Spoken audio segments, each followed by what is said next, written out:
My blessings and love to you. And thank you for including me here in your Sangha.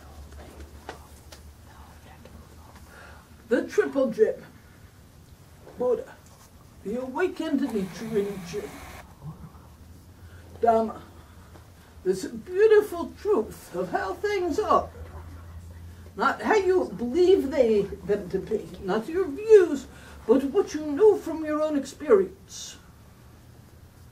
The Buddha, the historical Buddha, talked about impermanence, emptiness of self, and suffering. Everything in the conditioned realm is arising out of conditions, impermanent and not self. And if you believe it to be otherwise, you will suffer. It's as simple as that.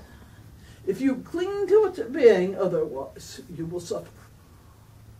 But when you see deeply into these truths of impermanence and emptiness, then suffering, if not completely ceases, at least lightens up. This is not a doctrine that we teach. We invite people to go into their meditation practice and ask, is there anything in the conditioned realm that you can find that has a solid permanence to it, that's not changing? Is there any self that you can find that's permanent in the conditioned realm? If what you are is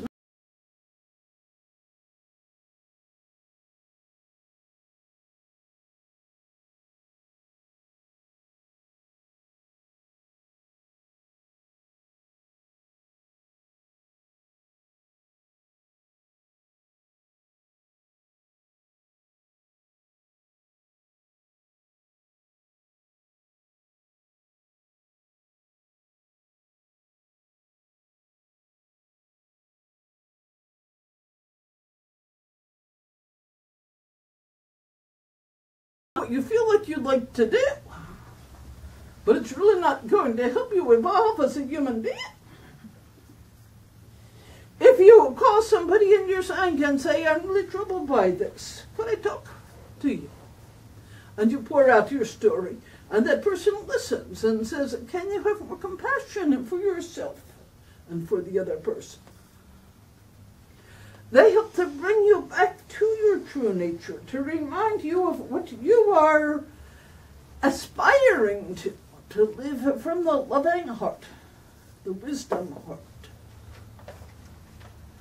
This is the container of Sangha, and it's really sacred.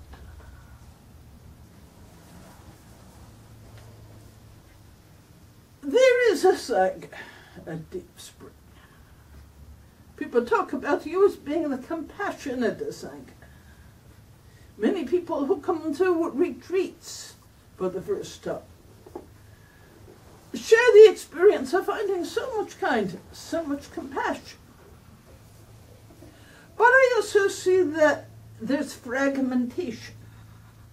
A lot of you confused about what you are as a Sangha and what holds you together, which is, of course, your dedication to living your lives with love. It's as simple as that.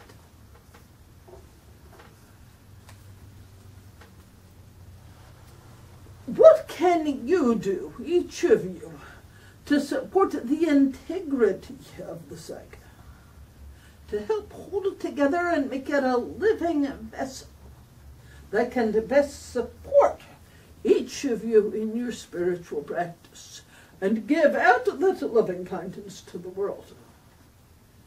And what do you need from the Sangha to help you do your spiritual work and to live with kindness? I believe the intention at this point is to break into groups. We are going to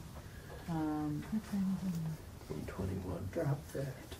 yeah, we are going to ask people if they would like to leave right now, as it is 1:30, or have a discussion in the big group about this. Those who leave, please consider my two questions. How can you best support the integrity and vitality of the Sangha? What can you give? And what do you need from the Sangha? What is lacking or not as strong as you would like it that would support you? So if you leave, send in some emails to Lisa, to the board. Yeah, either to me or to the board. That will go out to all of them. And those who stay, I hope you will have a deep discussion of this. The Buddha and Dharma are alive and well in Deep Spring. And I think the Sangha is alive and well too. But it sometimes feels a little bit unstable. What would make it more stable? It really is alive and awake and flourishing. I don't think it's really unstable. I think there's a fear that it is unstable based on the fact that so many of you don't know each other. So that you ask, what is the Sangha? Is it the people in my class? Is it the person who sits next to me in class because I've never talked to the other people in my class? What is it? Is it the Sunday sitting group? What is it? How do we bring it all together more fully? How do we vitalize it? I think your social committee and social plans are an important part of it. Playing together. Just a picnic or any form of activity. It doesn't need to be fancy. But time spent together getting to know each other.